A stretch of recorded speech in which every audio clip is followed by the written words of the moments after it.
Hello, welcome to another movie review of mine. Afterwards, please take the chance to visit my website, www.thesceneviewer.com, where I have thousands of movie reviews, 60 plus lists of best films per genre, yearly rank lists with top 5 per category going back to 1914, and dozens of miscellaneous lists, including TV shows, actor profiles, and top 10 films per actor. The link can be found below. Today we are reviewing Lady in the Lake, 1946. Gave this movie a rating of 8, was viewed in 2008 and 2024. If there's one thing that's unusual about Lady in the Lake, the whole film was shot from the first-person perspective, a cinema's first. Unrealistically showing too much expression, Audrey Totter, who plays the sexy Adrienne Fromset, steals the show but is hampered by what she has to work with. She's drop-dead gorgeous, cunning, and alluring. Why? Her character can be the killer after all. Then there's the 20-year-old Lila Leeds, who looks hotter than Audrey Totter.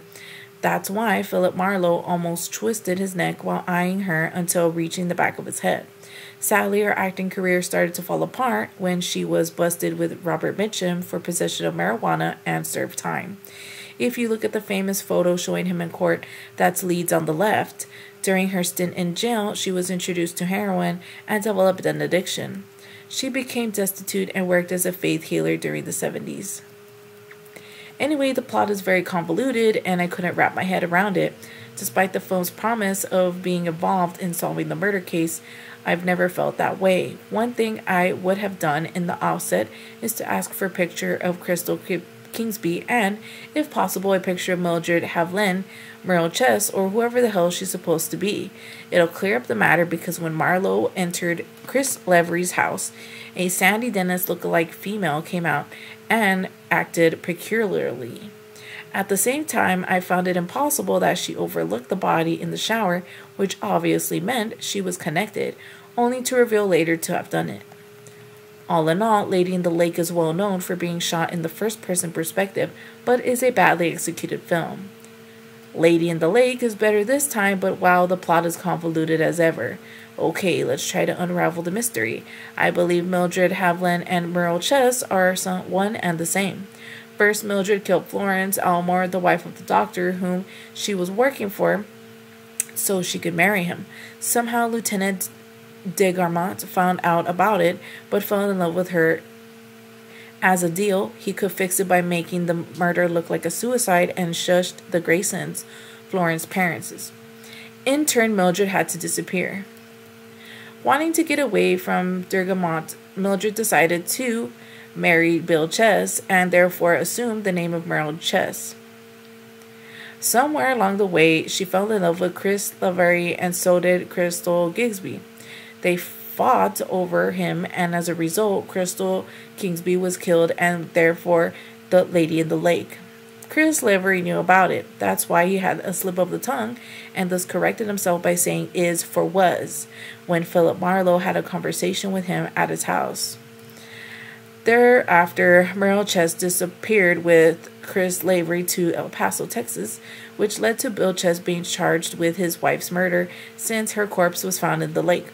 Because of Philip Marlowe going there to find out what happened, he inadvertently tipped off the true identity of Merle Chess to de Garmont, who was still looking for her. For some reason, which could be that love had gone sour, Merle Chess killed Chris Lavery to tie up a loose end while setting up Adrienne Fromset for murder. Then she pretended to be Miss Fallbrook when she was surprised by Philip Marlowe while going downstairs. What's strange here is that he never heard gunshots walking to the house. Once Mildred's original plan didn't work, Marlowe took a gun and the handkerchief, which were intentionally planted. De Garmont tried to find a way to pin the murder on Philip Marlowe. It's possible this was when he, falling for Mildred for the second time, was doing another favor for her. At the end, de Garmont, who finally had enough of the trickeries, decided to kill her and tried to set up Marlowe to take the fall, but failed. While this was going on, Adrienne Fromset's only motive was to prove Darris Kingsby's wife was dead, so she could marry him and inherit his money. After the plan failed, he got mad but decided to turn her interest toward Philip Marlowe. Why he would accept this arrangement after what happened is a very good question. Anyway, I have to laugh at the trail of rice like it will be clearly visible. Not. The biggest mistake Robert Montgomery made is not taking me to the lake. I thought I was given the chance to solve the mystery alongside him. Instead, he withheld some information from me. Gee, thanks for nothing. The first thing I would have asked from the onset is pictures of Crystal Kingsby and Merle Chess. At last, Audrey Totter saves the film from getting worse. I prefer not to see Robert Montgomery because he's no Philip Marlowe. The way he talks. Eek, it's hard for me to believe Adrian Fromsett was still interested in him. The first-person perspective works, but it should be used 100% of the time. All in all, Lady in the Lake is a good try, but has several mistakes here and there.